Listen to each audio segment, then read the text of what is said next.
Hi everyone, welcome to my short micro lecture this afternoon. Before I proceed to my discussion, I'd like to pose the following questions.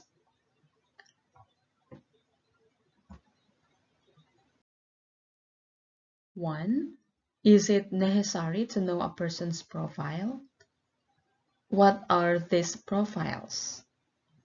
So, this may be about the background of a person. Okay, how about, is communication need to be a two-way process? When we say two-way process, the interactions is between the listener and speaker.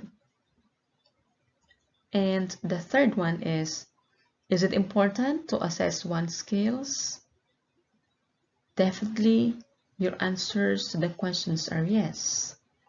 And you will find justifications to your answers as we discuss the topic today.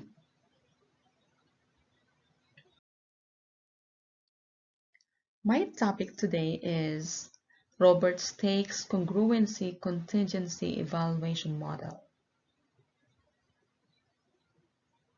Okay, so to know more about the main proponent of this model in the name of Robert Stake, Robert Stake is one of several education researchers who created theory and practice for educational program evaluation in the 1960s. His responsive evaluation approach emphasizes the study of classroom experience, personal interaction, and institutional processes in context, often in the form of case studies. And among the evaluative studies he has directed, he has in his MD studies in science and arts education, model programs, and conventional teaching, including higher education, special education, and with Bernardine Evans Stake, gender equity. So those are about some important information about Robert Stake. Now, Stake's congruency contingency evaluation model is based on matching of what has been planned and what has actually occurred. It also analyzes other consequences, such as the impact of how programs on the perceptions and attitudes of teachers and administrators. It also provides evaluators with an opportunity to compare the desired outcome with the actual outcome.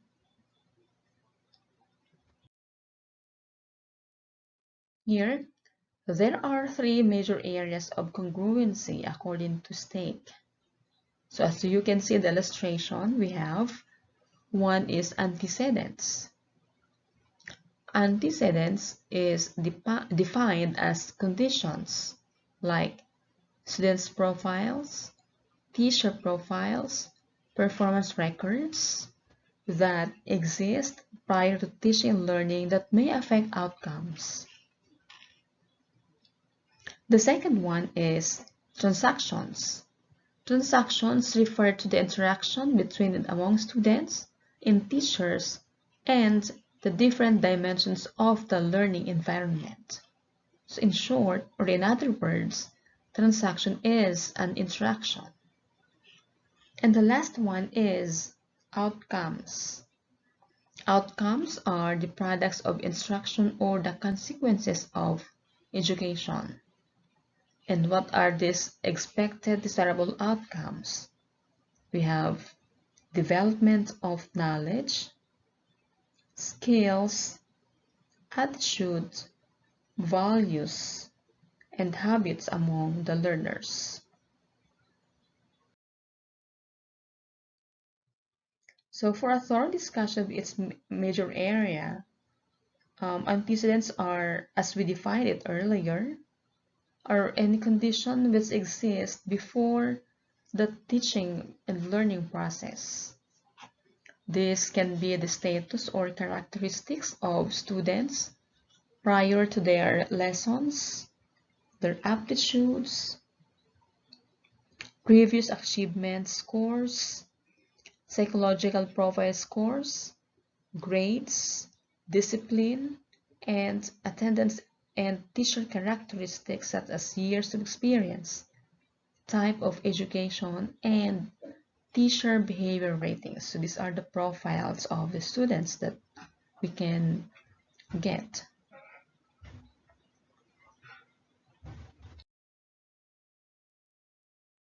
The second one is transactions, or again, interaction among students and teachers, students and students and resource people.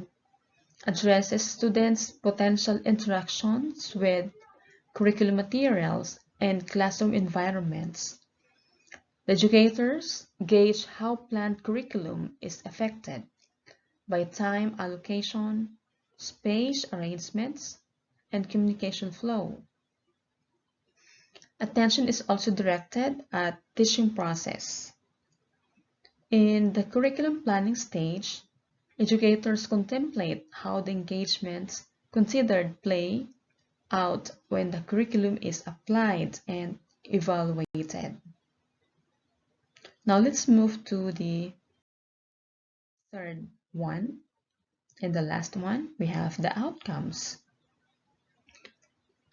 Outcomes are what we call the results, which include student achievement, attitudes and motor skills, impact on teachers' perceptions of their competence, and influence on administrators' actions. So these are used to gauge congruence between plans and results.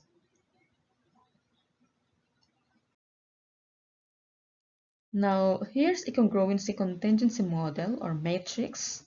So you will see from this illustration that on the left side, the type of contingency is logical. So here, the intended data, we have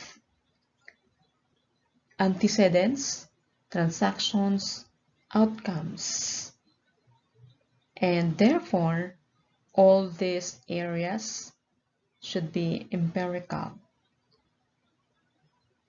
So the data are based on the observation or experience. That is what we call the empirical.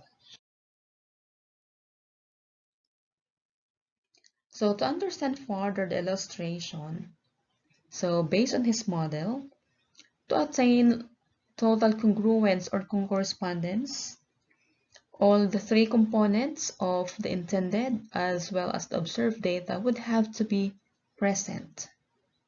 So this should be present in the for it to become congruence. Then the antecedents, transactions, and outcomes are contingent to one another. They are related. There is a relationship. And in the intended categories, the contingencies or possibilities of one component occurring in relation to another component are based on logical solutions. So, how is the topic relevant to Batang Pinoy or Batang Langoy video? So, we have to know first the profiles of the learner and situation in the community. The profiles and the situation of this learner in the community. Then, interactions between student and teacher, between teacher and LGU, and between LGU to students to provide solutions. Then we have to assess the effectiveness of proposed solution. So after the interactions, of course, we have to come up with a solutions. And after that, we have to assess how this solution is effective for the problem.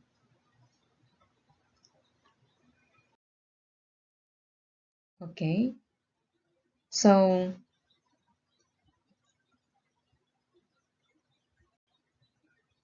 with that, I'd like to leave you this quote from Yehuda Birch that every little action creates an effect. We are all interconnected. So it only means that whatever actions or solutions we extend to this Batang Langoy would be a very good solution for their problem. And we are all interconnected. That means we have to care. We have the responsibility for them.